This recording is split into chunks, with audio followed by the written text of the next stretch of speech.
तो दोस्तों सबसे पहले हम लोग बात करते हैं कि 2024 में कितने बच्चे जो हैं वो जेईई मेंस के एग्जाम में अपियर हुए थे। तो लगभग दोस्तों 14.15 लाख बच्चे जो हैं वो 2024 में अपियर हुए थे जेईई मेंस में। ठीक है, वहीं अगर हम लोग 2025 की बात करें तो 14.75 लाख कैंडिडेट जो हैं वो जेईई मेंस के एग्जाम में अपियर हुए थे।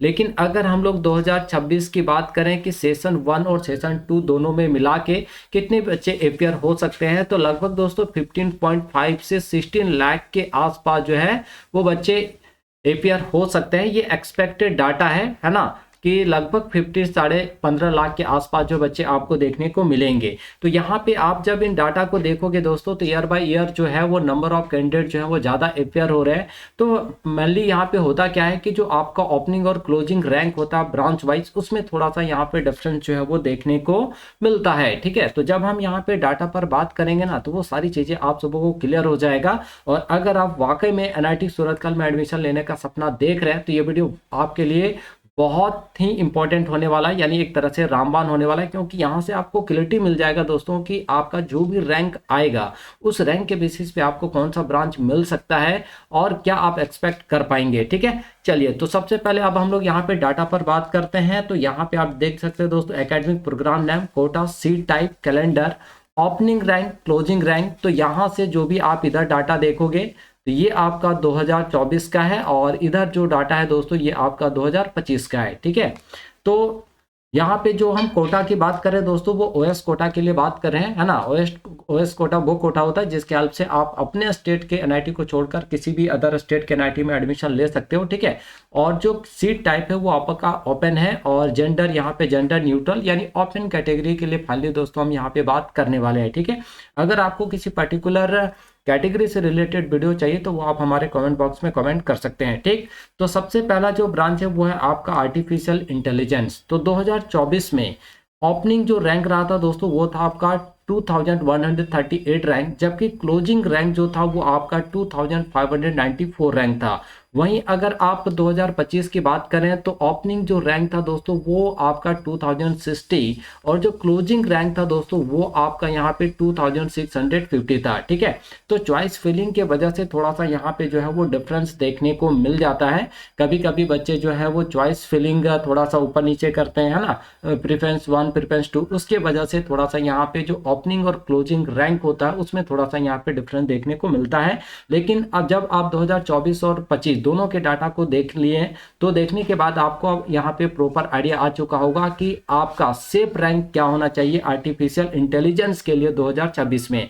तो आपको टारगेट लेके चलना है कि आपका रैंक कम से कम 2600 के आसपास होना चाहिए, यानी 2600 अगर आ जाता है तो आप सेफ रैंक आपका है आर्टिफिशियल इंटेलिजेंस के लिए, यानी आसानी से आपका एडमिशन जो है वो आर्टिफिशियल इंटेलिजेंस के अंदर देखने को मिल सकता है। ठीक है, नेक्स्ट है दोस्तों केमिकल इंजीनियरिंग। तो ओपनिंग हुआ था 2024 में 11,762 रैंक पर, वहीं जो क्लोजिंग रैंक था दोस्तों वो था आपका 15,195 रैंक। ठीक है, लेकिन 2025 की अगर बात करें तो ओपनिंग जो रैंक था वो आपका 11,287 रैंक पर हुआ था और क्लोजिंग जो रैंक था दोस्तों वो आपका 13,477 रैंक पर देखने को मिला, है ना।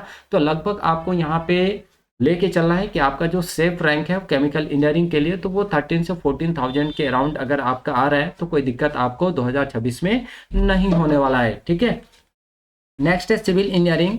ओपनिंग रैंक था दोस्तों 14,301 जबकि क्लोजिंग रैंक था 22,939 रैंक। वही अगर आप 2025 के लिए बात करें दोस्तों तो ओपनिंग रैंक था आपका 10,550 जबकि क्लोजिंग जो रैंक था वो आपका 22,901, यानी लगभग जो है 22,900 के आसपास ही 2024 में भी रहा और 2025 में। यानी आपका यहाँ पे सेफ रैंक की बात करें तो 22,000 से लेके 23,000 के बीच में आपका अगर है तो आप सेफ हो सिविल इंजीनियरिंग के लिए एनआईटी सूरतकल में। ठीक है दोस्तों, हम लोग बात करते हैं कंप्यूटेशनल एंड डाटा साइंस। तो 2024 में जो ओपनिंग हुआ था वो आपका 2299 रैंक पर और क्लोजिंग जो हुआ था दोस्तों वो आपका 3348 रैंक पर हुआ था। जबकि 2025 की बात करें तो यही ओपनिंग रैंक जो है वो आपका 3026 था, और जो क्लोजिंग रैंक था दोस्तों वो आपका 3471 था।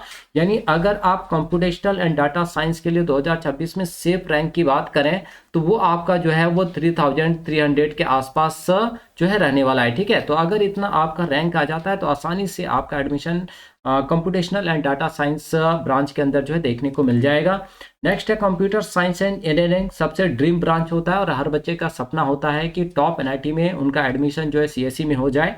तो यहाँ पर अगर आप देखें दोस्तों तो ओपनिंग जो रैंक था वो 14 था, ओपनिंग रैंक कितना था 14, और जो क्लोजिंग रैंक था दोस्तों वो आपका था 1615, जबकि 2025 की बात करें दोस्तों तो यही ओपनिंग रैंक जो था वो आपका 1191 था, और जो क्लोजिंग रैंक था वो आपका था 1827 रैंक। ठीक है, तो यानी कहने का मतलब है सेफ रैंक क्या होगा सीएसई के लिए, तो आपका यहाँ पे जो है 1700 के आसपास, अगर आप 1700 के आसपास आपका अगर रैंक है तो कोई दिक्कत आपको नहीं होगा, है ना, 2026 में। ठीक है, एनआईटी सूरतकल के अंदर।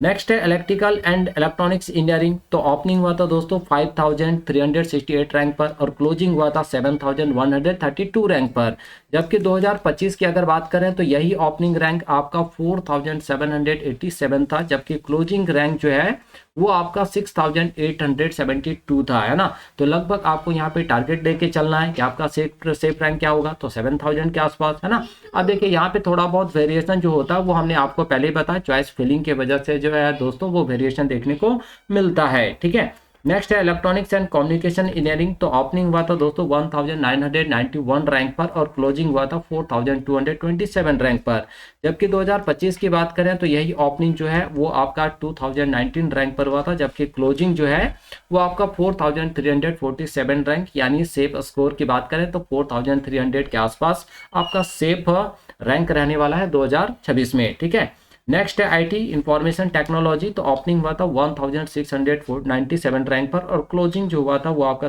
2944 रैंक पर, जबकि 2025 की बात करें तो ओपनिंग जो देखने को मिला था वो आपका 2132 रैंक पर दोस्तों, और क्लोजिंग जो हुआ था वो आपका हुआ था 3160 रैंक पर। ठीक है, तो जब आप 2024 और 25 दोनों के डाटा को दोस्तों आप देख रहे हो, है ना, ये 2024 और ये आपका क्या हो गया 2025, तो 2024 और 25 के डाटा को देखने के बाद आपको यहाँ पे क्लियरिटी मिल जाएगा कि 2026 में जो भी आपका रैंक आ रहा है उसके बेसिस पे आपको किस ब्रांच में एडमिशन मिल सकता है एनआईटी सूरतकल में। ठीक है, चलिए तो आगे हम लोग यहाँ पे बात करते हैं, और भी बहुत सारे ब्रांचेज हैं उस पर। ठीक है, तो नेक्स्ट जो ब्रांच है दोस्तों वो आपका है मैकेनिकल इंजीनियरिंग, तो यहाँ पे ओपनिंग रैंक था 2024 में वो दोस्तों आपका था 4101 और क्लोजिंग जो रैंक था वो आपका था 12380, जबकि अगर 2025 की बात करें दोस्तों तो यहाँ पे ओपनिंग जो रैंक था वो आपका 6485 था और क्लोजिंग रैंक जो देखने को मिला था वो आपका था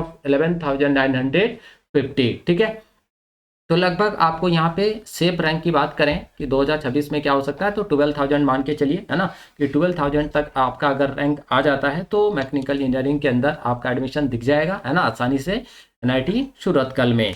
नेक्स्ट है मेटलर्जिकल एंड मटेरियल्स इंजीनियरिंग, तो ओपनिंग हुआ था दोस्तों 14034 रैंक पर और क्लोजिंग हुआ था 23412 रैंक पर, जबकि अगर हम लोग 2025 में ओपनिंग की बात करें तो 16213 रैंक पर हुआ था और क्लोजिंग जो देखने को मिला था वो आपका 22965 रैंक पर देखने को मिला। ठीक है, तो यहाँ पे आपका टारगेट कितना होना चाहिए 22,500 के आसपास या 23,000 आप लेके यहाँ पे चल सकते हो, है ना। तो 23,000 भी अगर आपका यहाँ पे रैंक आ जाता है 2026 में तो आसानी से लास्ट ब्रांच यहाँ पे आपको देखने को मिल जाएगा। ठीक है, नेक्स्ट है माइनिंग इंजीनियरिंग, तो यहाँ पे ओपनिंग हुआ था 21,500 रैंक पर और क्लोजिंग हुआ था 27,766 रैंक पर, जबकि 2025 में यही ओपनिंग रैंक आपका था 23,987 पर और जो क्लोजिंग रैंक था दोस्तों वो आपका था 28,750 रैंक पर। ठीक है, तो ये आपका क्लोजिंग था, यानी 28,000 के आसपास आपको रहना है 2026 में, कम से कम आपका एडमिशन जो है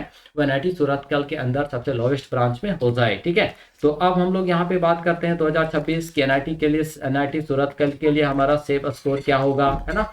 तो देखिए यार दोस्तों, यहाँ पे जब आप डाटा को देखोगे तो माइनिंग इंजीनियरिंग आप देखोगे तो 28,750 रैंक पर जो है क्लोजिंग हुआ था एनआईटी सूरतकल में 2025 में।